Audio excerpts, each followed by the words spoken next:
ఈరోజు నీ బ్రతుకులో ఉన్న అవకాశాలన్నీ దేవుడి ద్వారా కల్పించబడినవే. దేవుడు ఇస్తే వచ్చినవే ఈ అవకాశాలన్నీ కూడా.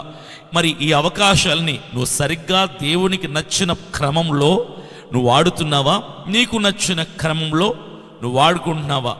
దేవుడికి నచ్చిన క్రమంలో వాడనందున దేవుని కోపానికి గురయ్యాడు, దేవుని ఆగ్రహానికి గురయ్యాడు ఈ ఓమ్రీ అనేటువంటి రాజు. వాడు రాజు కాబట్టి గర్వం అహంకారం చేత అవకాశం ఇచ్చిన దేవుణ్ణి మరిచిపోయి ఇష్టానుసారముగా దేవునికి అవిధేయుడైపోయి ప్రవర్తించాడు. కాబట్టి దేవుని దృష్టికి అతను వెర్రివాడిగా, దుర్నీతిపరుడుగా, అక్రమం చేయువాడిగా కనిపించాడు. కాబట్టి దేవుడు ఒక నిర్ణయం తీసుకున్నాడు. అవకాశం ఇచ్చిన దేవుడు మరొకటి కూడా చేయగలడు. ఏం చేయగలడు తెలుసా? అవకాశాన్ని సద్వినియోగం చేసుకోలేకపోతే అవకాశం ఇచ్చిన దేవుడే తిరిగి అవకాశాన్ని తీసేసుకుంటాడు.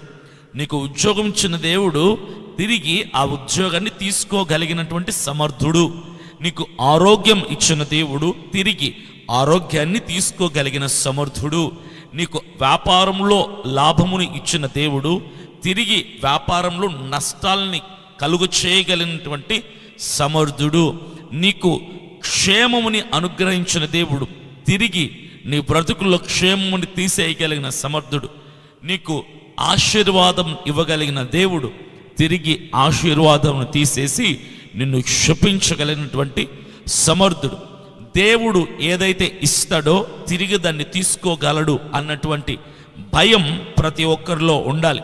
You should have that fear about God will take away what God gave to me. దేవుడు ఇచ్చిన దాన్ని తిరిగి తీసుకోగలడు. ఈ భయం క్రైస్తవులందరిలో ఉండాలి. చాలామంది ఇచ్చిన దాన్ని సద్వినియోగం చేసుకోలేక దేవుని కోపపిచ్చి, దేవునికి కోపం తెప్పించి, దేవునికి అవిధేయులుగా బ్రతికేస్తూ తిరిగి దేవుడు తీసుకునే వరకు వారి బ్రతుకుని అలాగా అవిధేయతలో కొనసాగిస్తూ ఉంటారు. ఇక్కడ ఓమ్రీ నీ బ్రతుకుకు ఒక ఎగ్జాంపుల్గా ఉన్నాడు. ఓమ్రీ కూడా దేవుడిచ్చిన అవకాశాన్ని సద్వినియోగం చేసుకోవడం చేత కాక దాన్ని దుర్వినియోగం చేశాడు. వెంటనే దేవుని ఉగ్రత అతని మీదికి వచ్చింది. దేవుని ఉగ్రత ఒక అవిధేయుడి మీదికి వస్తే ఏం జరుగుతుంది?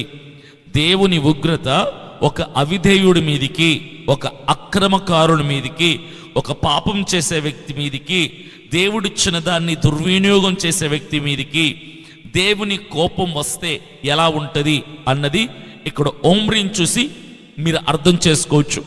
ఓమ్రీని దేవుడు కోపం వస్తే ఏం చేశాడు అంటే, మొదటి రాజులందు 16వ అధ్యాయం 28వ వచనం నేను చదువుతాను.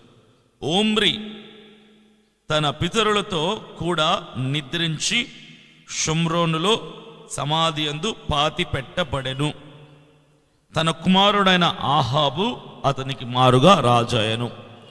ఓమ్రీ దేవుని ఉగ్రతకు గురైనప్పుడు ఓమ్రీకి ఏం జరిగింది అంటే, అరే బాబు, నువ్వు చాలా ఎక్స్ట్రాలు చేసేస్తున్నావు, నేను ఇచ్చిన అవకాశాన్ని సరిగ్గా వాడుకొని సద్వినియోగం చేసుకోమంటే సరిగ్గా వాడుకోవడం చేత కాని అజ్ఞానివైన నువ్వు నా అవకాశాన్ని దుర్వినియోగం చేసుకొని నా ప్రేమని కోపంగా మార్చావు, ఉగ్రతగా మార్చుకున్నావు. కాబట్టి ఇక నీకు ఈ పరిపాలన చేయటానికి ఈ సింహాసనం నేను తీసేస్తున్నాను, రాజు పదవిని నేను తీసేసుకుంటున్నాను, అసలు నువ్వు భూమి మీద లేకుండా నిన్నే నేను తీసేస్తున్నాను అని దేవుడు భూమిలో కప్పెట్టేశాడు.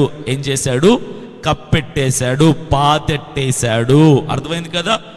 ఎవరైతే దేవుడిచ్చిన అవకాశాన్ని సరైన క్రమంలో వాడుకోలేరో, ఎవరైతే దేవుని ఉగ్రతకు గురవుతారో వారి బ్రతుకులు ఈ భూమి మీద ఎండ్ అయిపోతాయి. Your life will end at the time when you are the reason for the anger of God.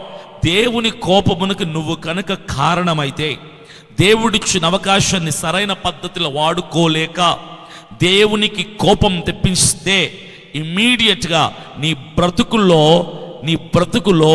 దేవుని ఉగ్రతను బట్టి నీ జీవితం అర్ధాంతరంగా all of sudden your life will stop in between, మధ్యలో నీ బ్రతుకు ఆపివేయబడుతుంది. ఓమ్రికి దేవుడు బుద్ధి చెప్పటానికి హెచ్చరికనివ్వల, వార్నింగ్ ఇవ్వల. దేవుడు తన ఉగ్రతని ఒక్కొక్కరి మీద ఒక్కొక్కలా ప్రదర్శిస్తూ ఉంటాడు. ఒక్కొక్కరి మీద ఒక్కొక్కలాగా దేవుడు తన కోపాన్ని ప్రదర్శిస్తూ ఉంటాడు. ఓమ్రీ మీద దేవుడు కోపం వచ్చినప్పుడు, ఉగ్రత కలిగినప్పుడు ఆయన కోపం ఎలా ప్రదర్శించాడు అంటే, ఓమ్రీని జీవనం ఆపించేశాడు. ఇక నీ జీవితం చాలు, ఇక నీ బ్రతుకు చాలు, ఇక నీ జీవన దినములు గడియలు అయిపోయినాయి బాబు, ఇక నువ్వు శాశ్వతమైన నిద్రలోనికి వెళ్ళు అని శాశ్వతంగా విశ్రాంతినిచ్చాడు. పర్మనెంట్ రెస్ట్ ఇచ్చాడు. ఎవరు? దేవుడు. ఎవరికి? ఓమ్రికి. Why? he did not utilize the opportunity of God. ఈరోజు మీలో చాలా మంది అర్ధాంతరంగా అనారోగ్య పాలవుతూ ఉంటారు, అర్ధాంతరంగా హాస్పిటలైజ్ అవుతూ ఉంటారు, అర్ధాంతరంగా కుటుంబాలు శాంతిని పోగొట్టుకుంటూ ఉంటారు, అర్ధాంతరంగా ఉద్యోగాలు ఊడిపోతూ ఉంటాయి, వ్యాపారాలు నష్టాల్లోకి వెళ్ళిపోతుంటాయి.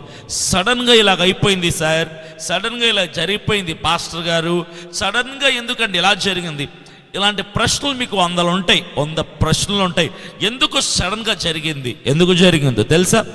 దేవుడిచ్చిన అవకాశాన్ని సరిగ్గా వాడుకోలేదు కాబట్టి దేవుడు నిన్ను శాపగ్రస్తునిగా మార్చాడు. ఇచ్చిన దాన్ని దేవుడు నిలిపేశాడు.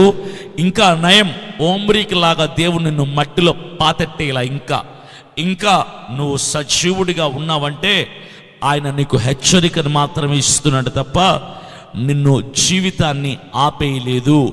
ఓమ్రీ జీవితాన్ని ఆపేసిన దేవుడు నీ జీవితాన్ని కూడా ఆపివేయగలిగిన సమర్థుడై ఉన్నాడు. కనుక జాగ్రత్తగా, భయం కలిగి, ముందు జాగ్రత్తగా, దేవుడి నా మీద కోపపడక మునిపే నువ్వేం చేయాలి? అవకాశాన్ని సరిగ్గా వాడుకోవటం మొదలు పెట్టాలి.